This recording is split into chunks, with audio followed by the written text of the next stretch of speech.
Bonjour, je suis Chloé Joute, je suis responsable de l'antenne de Lyon de l'association La Cloche et je représente le projet des laveries solidaires.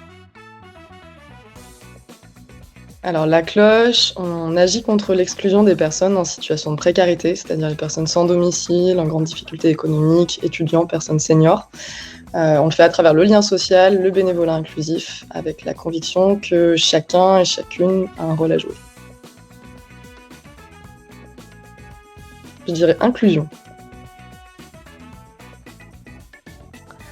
Inclusion parce que tant qu'on n'est pas confronté à la précarité hygiénique, on se rend pas compte, de l'impact que ça a sur la vie sociale, sur la stigmatisation par les autres et sur, soi-même. Du coup, en plus des étudiants, nous expérimentons le projet des laveries solidaires avec des femmes en situation de précarité, de grande précarité. Et du coup, une histoire qui est marquante pour moi, c'est, justement lorsqu'une des bénéficiaires m'a expliqué qu'il lui arrivait de ne pas mettre ses enfants à l'école, s'ils n'avaient pas des vêtements propres par, peur de la stigmatisation et des moqueries. Et du coup, je trouve que cette histoire, elle est extrêmement révélatrice de l'impact de l'hygiène et de l'apparence, pour l'inclusion des personnes et donc de toutes les personnes.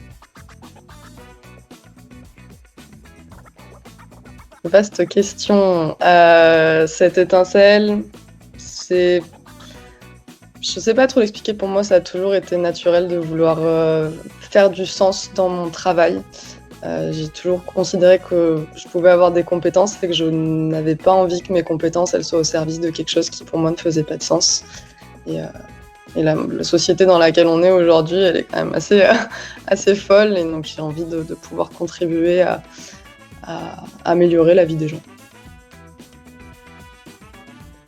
Du coup, notre plus grande galère pour nous, c'est, d'identifier des gérants de laverie commerciale, qui sont intéressés pour porter un projet social. Parce que les laveries commerciales, c'est des modèles qui développent, enfin qui sont des modèles ultra lucratifs, qui généralement n'ont pas vraiment de considération de leur impact social et territorial. Souvent quand on les contacte, on nous parle de parts de marché, on nous parle de rendement, quand nous on parle de parcours de vie et d'accessibilité à des services essentiels. Donc c'est un peu difficile des fois de se mettre, d'accord. C'est je pense d'avoir réussi, enfin c'est ma collègue, mais d'avoir réussi à convaincre Fanny, la co-gérante de Hello Laverie, d'embarquer sur le projet et donc d'ouvrir, sa laverie à des étudiants précaires, puis à des femmes en situation de rue. Parce qu'il y a beaucoup de préjugés sur la précarité, il y a la peur, des interactions avec les clients, des dégradations, du manque d'hygiène qui peut être particulièrement poussé. Tout ça, c'est des clichés. Et du coup, quand on arrive à convaincre des gérants, de commerce de casser ces cli qu'on arrive à casser leurs clichés, bah là, c'est une vraie fierté. Chien.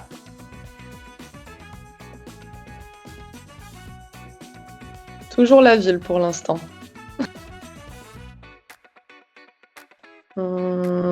La plage parce que je fais plus trop de ski. Université. Le soir.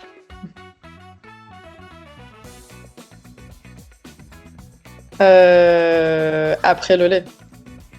Mais moi, je fais chauffer mon lait.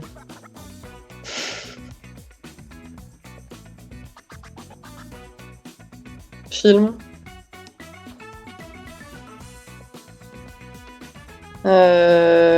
Les 2, si je peux. Budgétiser. C'est mon métier.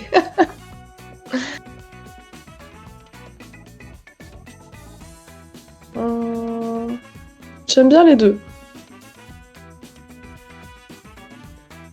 Faire bouger les lignes. Des actions de fond.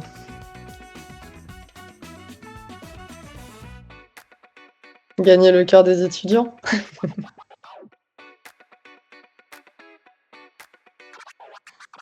L'accès à l'hygiène et à la santé, pour nous, ça devrait jamais être un luxe et tout le monde devrait pouvoir laver son linge, quels que soient ses moyens et les laveries solidaires, c'est permettre du coup d'alléger cette charge au quotidien pour une centaine d'étudiants et offrir un cadre digne et accessible et sans jugement.